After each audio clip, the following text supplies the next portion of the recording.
Well, I saved the hottest for last as it relates to these doctrines that I believe have been so beneficial for us as the family of God to understand as we've considered the doctrine of angels and the doctrines of demons and Satan, and we've looked at, for 2 weeks we spent talking about heaven, a theology of heaven. And this week we are going to be talking, as you've heard us say a couple of times, about the biblical doctrine of hell. And the reason why we do this is because we know, like these other topics, it is very poorly understood.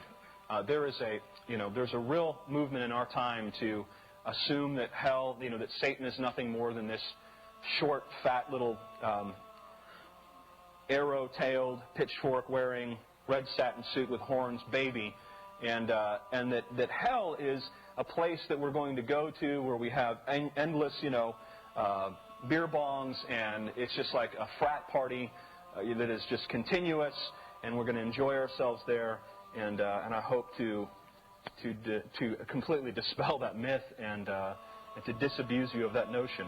Many in our day struggle with the goodness of God as they see the doctrine of hell as a spot or a blemish on His record.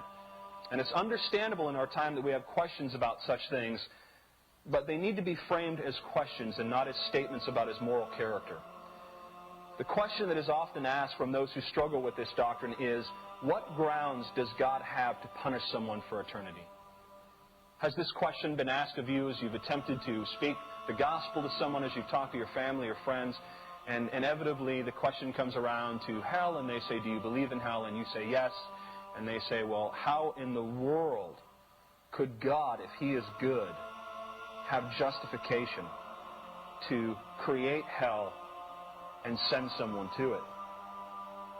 And this question certainly needs to be answered. I hope we do that through this study. And I hope that when we come to this topic, not only today, but as we look at this topic in discussions with our family and friends and coworkers and neighbors, which I'm sure you're going to run out today and go talk to everyone about hell, I pray that you handle this in a very gentle way, because it certainly is a horrifying topic. It really is. It is just a horrifying topic. But I think the problem is we are asking wrong questions, and therefore we're getting wrong answers. I think a more pressing question that we need to be asking, and that is often overlooked, is this: what justification is there for a holy and perfect God to forgive a wicked and rebellious sinner? What justification is there for a holy and perfect God to forgive a wicked and rebellious sinner? In other words, what grounds does God have to forgive the most vile and wretched of people? This is a cosmic problem. The reason why this is such a problem in our day, and what I think is perhaps the most difficult job as a preacher of the gospel, is to constantly demonstrate to you the bankruptcy of a secular worldview.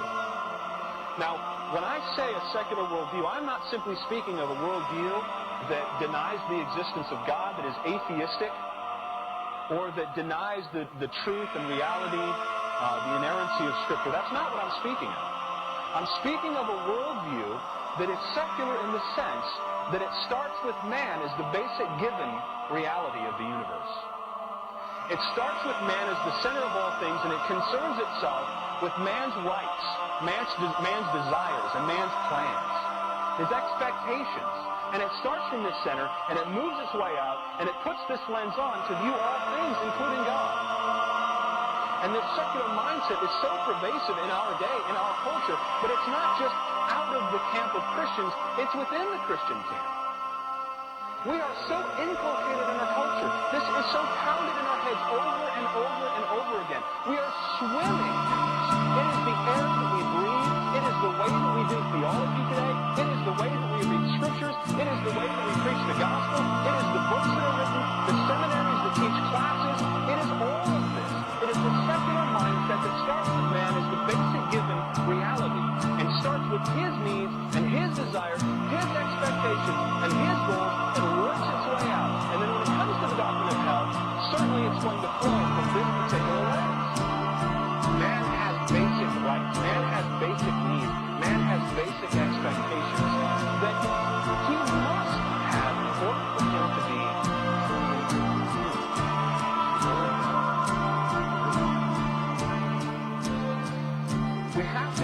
this is on a radical collision course with the biblical worldview. Now, this is not because, and when I say biblical worldview, I'm not speaking of a biblical worldview that just simply acknowledges intellectually the existence of God, and I'm not saying a biblical worldview because it says that the Bible is in fact true. That's really not what I'm speaking of. I'm speaking of a biblical